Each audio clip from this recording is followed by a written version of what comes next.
Ningit sa kaalaman ng nakakarami mga tropa ko, para sa mga bagong naliligaw na lang din dito sa YouTube channel natin, ang gamit ko na printer for sticker printing ay Epson 805.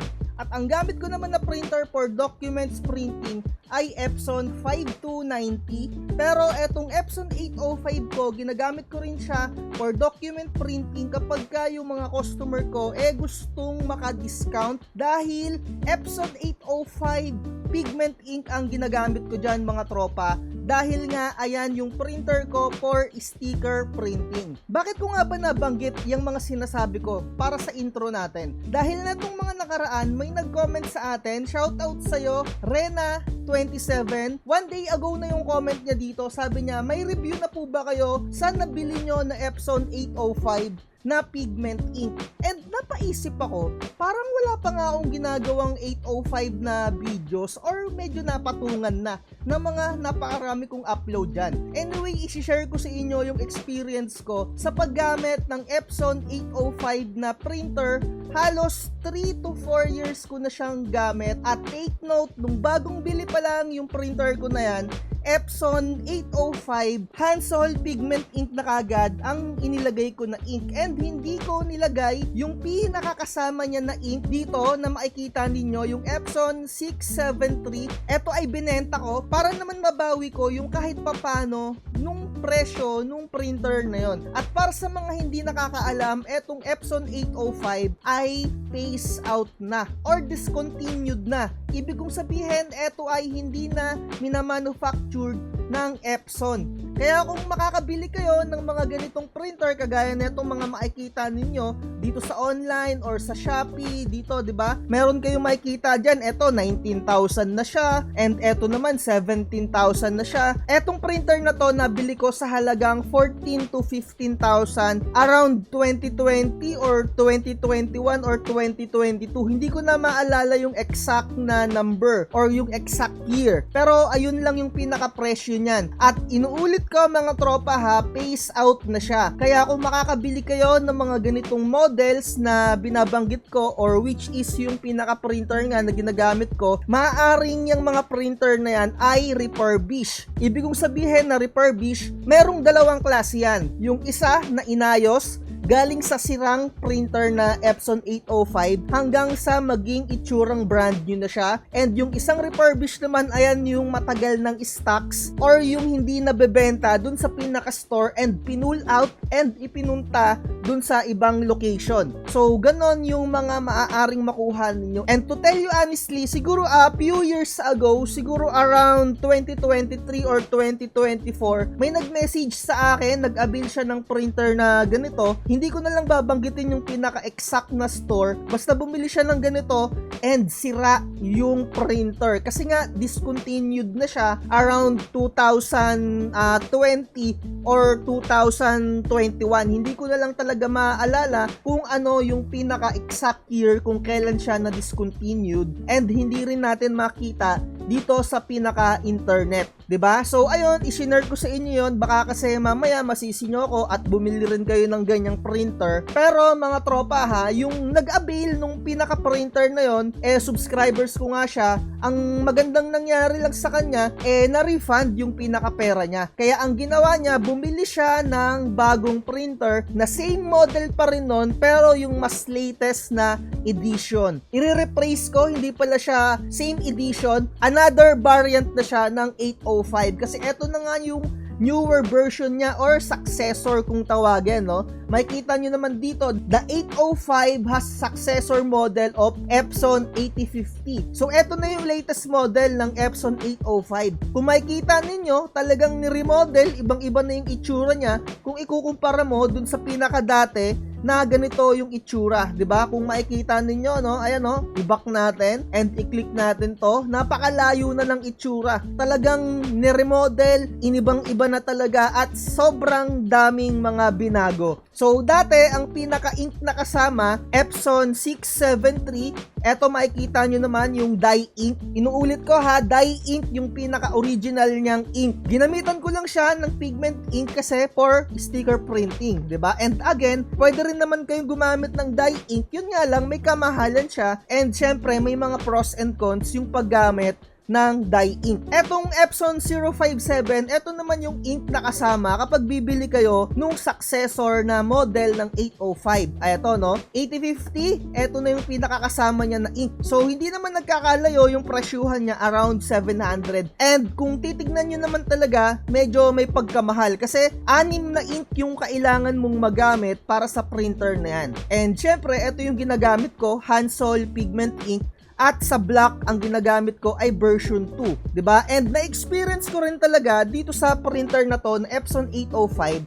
Sa unang mga taon na ginagamit mo siya, talagang sobrang ganda niya. As in, sobrang linaw kahit standard printing lang. Pero syempre, as times goes by, kapag ginagamit mo ay pigment ink, medyo mabilis pumangit yung kanyang pinaka-output. Hindi naman sobrang bilis. Depende rin kasi sa dami or sa volume ng piniprint nyo. And to tell you honestly, around 30,000 to 40,000 na yung pinaka-total print ng pinaka-printer ko. Kaya kung makikita ninyo, nagko-content tayo minsan, kapag standard printing yung inilalagay natin or yung piniprint natin, medyo may kapangitan na. And kailangan na siyang i-high yung pinaka-settings. Dahil hindi pa ako nagpapalit ng pinaka-printer head ko ng aking Epson 805. Talagang okay na okay pa para sa akin. Inilalagay ko lang sa high settings kapag nagpiprint ako. And ganun din yung mangyayari sa inyo kapag sa mga printer ninyo, lalong-lalo na kapag gumagamit kayo ng pigment ink. Mabilis din, or ayun talaga yung side effect, pumapangit siya katagalan. Hindi kagaya kapag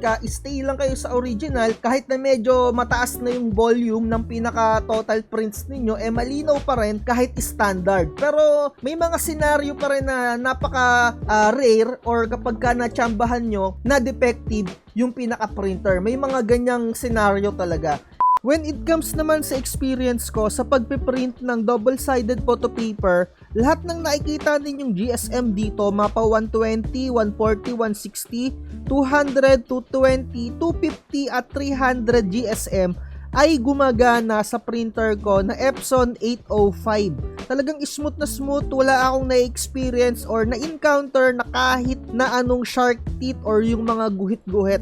Talagang legit hanggang 300 GSM nakakapag-print ako. Pero meron lang siyang issue, as in dito sa QWOF na calling card, kapag nakakapag-print na ako, kapag umaabot ng 10 hanggang 20 na page gamit etong calling card paper ni QWOF na 250 GSM, talagang nagbabara. Hindi naman siya totally nagbabara. What I mean is, hindi niya napipid. Hindi niya nahihigit. Kumbaga, hindi pumapasok yung calling card paper na to when it comes sa 250 GSM. Kasi iba yung pagkakapal ng ganitong calling card paper. Dumudulas siya. May scenario na hindi siya nagpipid, and may scenario na nagpipid siya pero hindi siya nagpiprint.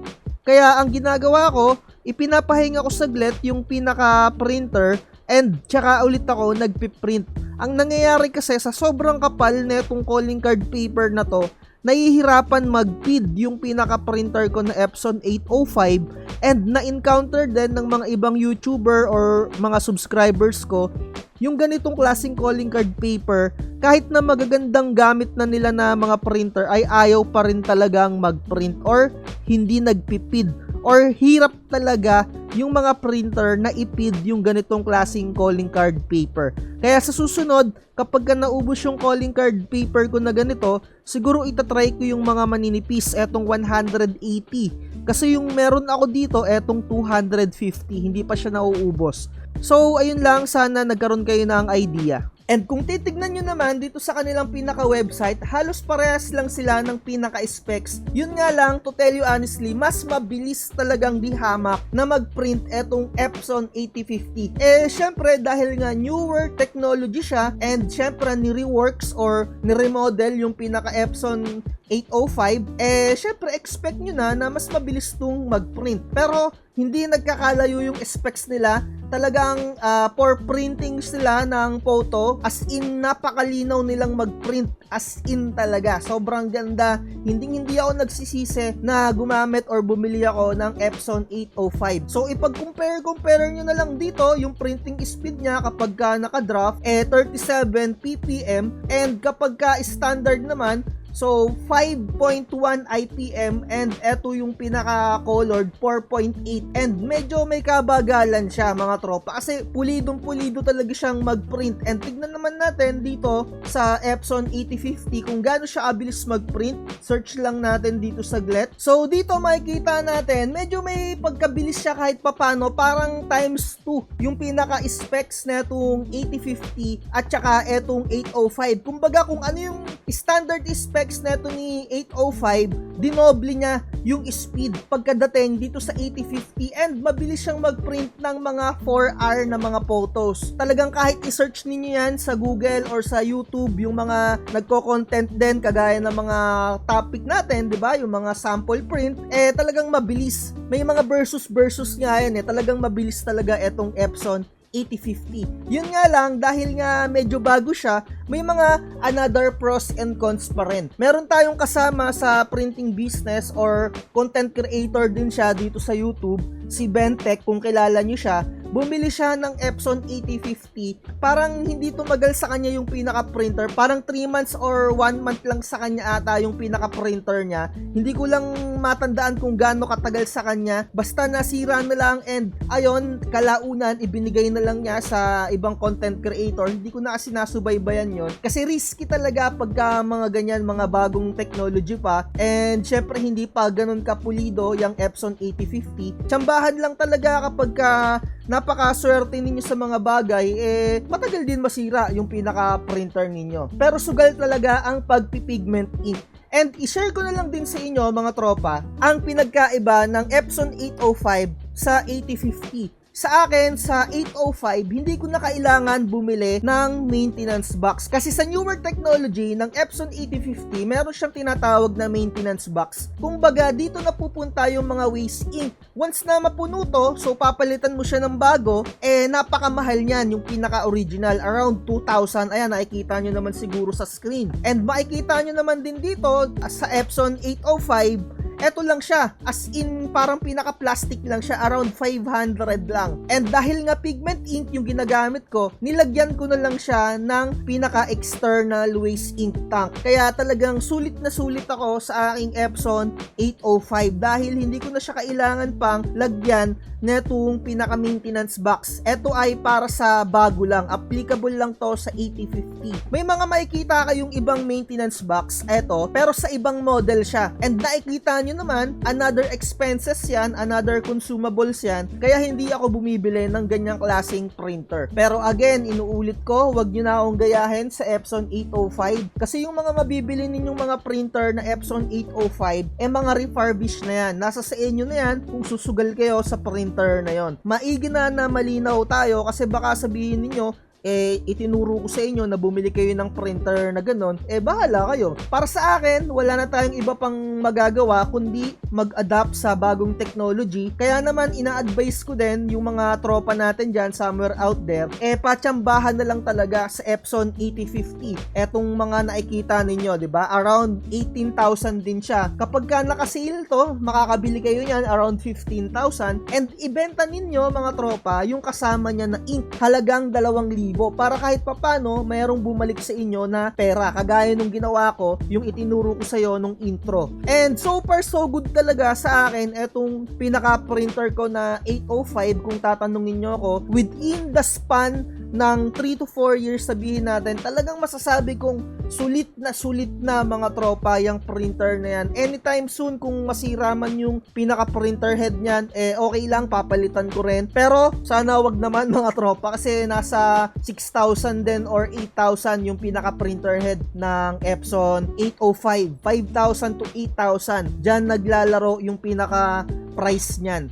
And okay na okay pa para sa akin yung output na yon. Ang problema nga lang mga tropa, eto kapag gumagamit tayo syempre ng Hansol Pigment Ink, lalong-lalo na etong version 2, kinabukasan, halimbawa ngayon nagprint ako, sabihin natin nagprint ako ng 100 na stickers na A4. Papatayin ko na yung pinaka-printer, kinabukasan may senaryo na yung pinaka-black barado. Talagang ganon. May mga senaryo rin na okay pa rin naman. Pero may mga senaryo talaga na sobrang dalas na pagka kahit na kinabukasan, nagbabara talaga agad yung version 2 black ni Hansol. Yun talaga yung pinaka-issue. And syempre, kapag ka hindi ka marunong mag-maintenance ng pinaka-printer mo, masisira at masisira talaga yan.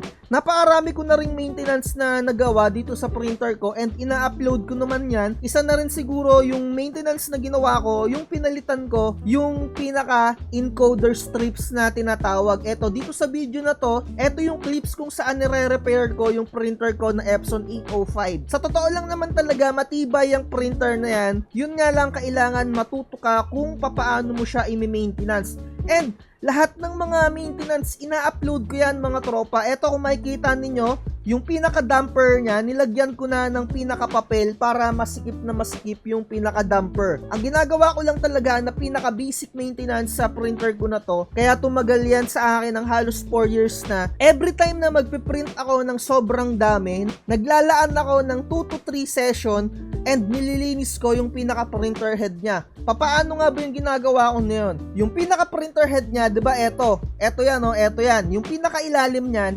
naglalagay ako ng pinaka-tissue, tapos yung tissue, pinapatakan ko siya ng pinaka-cleaning solution. And binababad ko siya doon, hinahayaan kong nasa ilalim niya, para yung tissue, i-absorb niya yung ink na mga namuo, para kapag ka magpiprint ulit ako, okay pa rin talaga. Maraming tumatawa sa method ko na yon, pero dahil dun sa method ko na yon, tumagal yung printer ko na to. It doesn't mean na nag-work sa akin, baka hindi rin mag-work sa inyo. Nasa sa inyo na lang yan kung gagayahin nyo ako. 'Di ba? So, ganun ko lang talaga maintenance yung pinaka-printer ko. Wala akong ibang ginagawa. And eto pa mga tropa, no, yung pinaka-damper, lagi nyo siyang lalagyan ng ink. Kasi time to time, yung pinaka-printer ko as in, kahit yung Epson 5290 ko, nagkakaroon siya ng singaw dito sa pinaka-damper. Kasi humihina yung pinaka-cupping station niya. Sa mga hindi nakakaalam kung ano yung cupping station, mga tropa ha, ito ay tuturo ko sa inyo ng saglit. Ayan, yung nakikita nyo na pinupunasan ko ng pinaka-tissue, ayan yung cupping station. Ito yung humihigop ng ink para magkalaman yung pinaka-damper natin. Etong kulay puti na yan. Ayan, yung hawak-hawak ko. And as times goes by, every time na magpiprint tayo or hindi tayo magpiprint, kung hindi kayo madalas magprint, mabilis magkahangin yan. And kung madalas naman kayo nagpiprint, kahit papano matagal magkahangin yan. And nagkakahangin yan kapag ka nag-clean head tayo. Yung settings na clean head sa ating computer, 'di ba, yung makikita natin dun sa drivers ng pinaka-printer. So ang ginagawa ko diyan, hihigupan mo yan, bibili ka ng syringe. Ayan, kung maipapakita natin dito sa pinaka-video na to. Ayan o, magkakaroon siya ng hangin. Etong video na to ay sa 5290 ko. Pero same scenario rin yan sa Epson 805. And sa mga iba pang mga printer. So, hihigupan mo yan. Ayan, tutusukan mo siya ng pinaka-syringe. And hihigupan mo, ayan yung isa sa mga maintenance para tumagal yung printer ninyo. Kasi kung hindi kayo marunong mag-maintenance, kahit na anong ganda ng printer ninyo, masisira at masisira yan. Yung mga printer natin, hindi lang yan basta mag-print. I-maintain nyo pa rin to the best condition para makapag-print siya ng maayos. Ayan yung mga hindi alam na mga baguhan or yung mga nahahype lang, 'di ba? Ayan o, so move forward natin ng saglit dito sa part na to. Kung ano yung ginagawa ko sa printer na to, ganun din yung sa 805 ko. Etong pinaka-cupping station, may mga nagchat-chat sa akin, nasisira daw yung cupping station nila kasi hindi nila pinapatakan to ng cleaning solution. So, ang tendency, natutuyo yung pinaka-ink na nahigop nila. Eto ay yung pinaka-dulo niyan, papunta yan sa waste ink tank. Kaya kailangan etong pinaka-cupping station na to, lagi siyang, alam mo yon, yung hindi siya matutuyuan, as in basa siya to the point na kapag ka napatakan mo siya, ma-absorb niya kagad at hindi magbabara. Para maganda yung paghigop ng pinaka-damper ninyo. Kasi as times goes by, humihina talaga to. So, isa sa mga maintenance din, papalitan nyo siya. Pero sobrang tagal pa nun. And ako, nasa 30 to 40,000 yung print ko, hindi pa ako nagpapalit ng pinaka-cupping station. So, sa susunod, syempre, kapag dumating na yung time na yon, magpapalit na talaga tayo kasi napapansin ko rin ngayon medyo humihina na yung paghihigop ng cupping station ko. Pero mayroon akong na-discover na cleaning solution, ilalagay ko na lang sa description, and napansin ko ang bilis niyang makatunaw ng mga baradong ink. Kaya mas maganda yung dating ng pinaka-printer ko ngayon. So, ayun lang yung mga nai-experience ko na pangit, and as in, wala pa akong nai-encounter na sablay dito sa printer ko na to. Yun nga lang talaga yung sa pinaka-encoder disc niya, or yung, sa pinaka-encoder strip niya. Nung nilinisan ko kasi, medyo napalakas yung pagpunas ko. Yun nga lang, kaya nakapagpalit ako ng encoder strip. And when it comes naman sa all-in-all na feedback, sa tingin ko medyo naswertehan lang talaga ako dito sa unit ko, kaya napakatibay niyan. And one time, nung binuksan ko siya kagaya neto, may mga nakita rin akong itlog ng ipis. And yun lang, isang itlog lang ng ipis, wala nang iba pang mga pangit na feedback. So, nilinisan ko na lang din yon. So, masasuggest ko sa mga printer ninyo, once or twice a year, buksan nyo yung pinaka-printer nyo para matanggalan nyo ng mga alikabok, 'di ba? And para ma-move ninyo yung pinaka-damper na to, para ma-move forward nyo siya into another position, hanapin nyo yung pinaka-gear. Eto, yung pinaka-puti na to, ayan yung i-move forward nyo muna para maiurong nyo yung yung eto, 'di ba? Yung tinuturo ko, ayan, no? Kasi hindi nyo yan maiaalis dun sa pinaka-cupping station kung hindi nyo i-move yung pinaka-gear. So, sana kahit papaano may mga natutunan kayo na maintenance na ginawa ko. And as in all, okay na okay pa ako dito sa printer ko na to. And to tell you honestly mga tropa, medyo may kabagalan talaga siya mag-print kapag into printing ka na ng mga stickers. Pero pag mga documents lang, ang bilis niyang mag-print. Literal. Para sa akin, mas mabilis pa nga atang mag-print ng documents to kapag ikukumpara ko siya sa Epson 5290 ko. And again, hindi ko sa inyo sinasuggest na bumili ng Epson 805. Nasa sa inyo na talaga yan kung iti-take nyo yung risk, dahil outdated na yan at discontinued na yan. Yan yung pinaka-ibig ko sabihin. Hindi na bago yung mga mabibili ninyo. And etong nakikita ninyo sa screen natin, eto yung tinatawag na resetter. So, every time na magpiprint kayo sa mga printer, meron niyang mga limits. Kahit yung printer ko na Epson 805, may limits siya. So, para ma-reset nyo yung bagong 8050, gagamit kayo ng ganitong resetter. Bibilihin yan. Or, pwede kayong bumili ng pinaka-cheap. Papalitan nyo yung pinaka-cheap lang, di ba? And nasa sa inyo yan. Ang kagandahan nga lang dun sa aking Epson 805, hindi ko na kailangan nun, dahil ang ginagamit kong pang reset yung pinaka-program lang mga tropa. Yung program lang na may open natin dito sa computer, tapos pipindutin lang natin yung reset. And again mga tropa nasa sa inyo talaga kung anong bibilihin ninyo na pinaka-printer dyan sa mga sisimulan ninyong business. So eto tignan natin yung pinaka-itsura nung tinatawag na maintenance box kung meron tayong maipapakita dito. So, eto, kung nakikita ninyo yung pinaka-cheap, para hindi kayo mag-reset or para hindi kayo bumili ng pinaka ganitong cheap resetter, eto na lang yung papalitan nyo. Ayan tatanggalin nyo siya.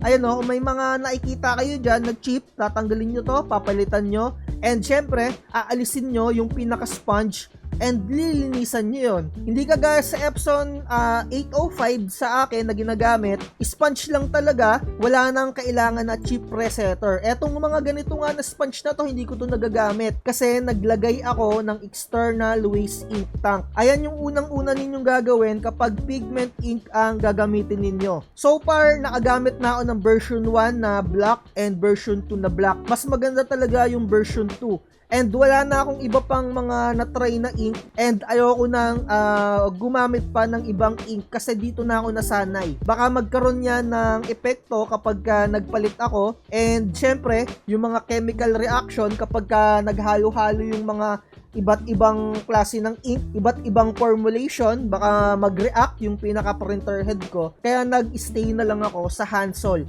Although medyo may pagkamahal siya kung ikukumpara sa mga Kui, 'di ba? Yung Kui around 100 lang, nag-stay na talaga ako dito. Mas maigi na magpalit ako ng magpalit or bumili ng ink kaysa bumili ng panibagong printer or bumili ng panibagong printer head. Sana nagets nyo or kahit papaano na i-share ko sa inyo yung konting feedback ko or yung konting pros and cons ko dito sa printer na to. Pero all in all, satisfied talaga ako sa printer ko na Epson 805. Kung i-rate ko siya ng 1 to 10, masasabi ko na para sa akin pasok siya sa akin ng around 8/10 yung pinaka-printer ko na yan. Kasi hindi ko siya masasabi na perfect kasi minsan mayroon talaga siyang kabagalan, and when it comes kapag sobrang dami ng piniprint ng Epson 805, bumabagal yung pinaka-motor niya.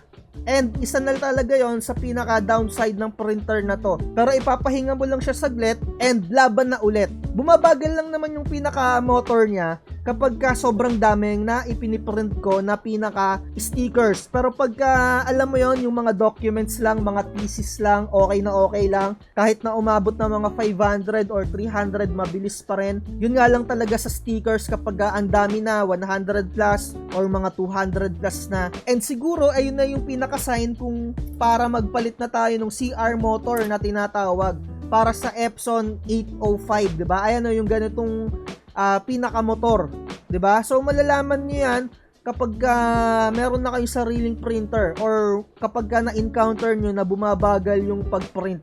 Pero sa akin, dun lang na i-experience kapag ang dami nang na-print. Kasi yung iba, kapag nakaka-print na daw ng 5 o 10, bumabagal na. Sa akin, hindi ganon. Marami pa siyang mapiprint, around 100 plus pa, bago ko talaga makita na bumabagal. And siguro nataon lang talaga na natsambahan ko na sobrang solid nung pinaka nabili kong Epson 805 kaya hindi siya sirain. Kasi yung ibang mga nakakabili na mga ganito, siguro natsambahan na nila yung mga sirain na model or yung mga refurbished nga na model, dahil yung mga ganito talagang phase out na yan. Hindi na yan nagtuloy-tuloy pa. Ayan o, agaya na to, I want to return my purchase. Ayan o, no more return button na daw. So, babasahin nyo yan ganyan, kaya hindi ko na sa inyo nire-recommend to madalas Kung naaalala nyo, kung matagal na kayong nanonood dito, dati lagi ko siyang pinopromote. Yun nga lang talaga, nung merong customer sa atin or subscribers nakabili siya ng defective, medyo nahiya ako doon, kaya hindi ko na siya pinromote pa. Ang swerte lang natin, na-refund niya. Shoutout sa'yo, tropa, kung nandito ko pa, kung napapanood mo pa yung mga vlogs ko. Diba? Ayan o, mga negative feedback na yung mga nakikita natin dito. Although may mga good feedback pa rin, nasa sa inyo na yon kung iti-take nyo yung risk sa pagbili ng ganitong model ng printer. Anyway, kung gusto nyo bumili ng mga printers, no, nandyan sa description natin yung mga link or yung mga nagpa-pop up dyan. Nasa sa inyo na lang kung talagang mag-a-avail kayo dyan. And maraming salamat sa patuloy na pagsuporta. Pasensya na medyo mahaba yung content natin ngayon kasi gusto kong ma-share sa inyo yung experience ko sa Epson 805. Kung meron kayong katanungan tungkol sa printer ko na to or kung meron pa kayong gustong malaman, i-comment nyo na lang. Pero hopefully sana na-share ko yung buong experience ko. All in all, ayon, wala talaga, hindi pa ako masyado pinahirapan neto. Yung pinaka-encoder strips lang, yun lang yung kamalian ko kasi napunit ko napalakas yung paglinis ko. Medyo naswertehan lang talaga ako, masasabi ko naswertehan lang ako sa unit ko na to. As in, siguro eto yung mga last batch ng mga quality na printer. Yun talagang hindi refurbished. So, yun lang. Like, share, and subscribe. At lagi ko sinasabi, wag na wag magpapauto. Bye-bye. Huwag kang magpapauto, mag-isip ka sa pilian, sa laro ng buhay damay.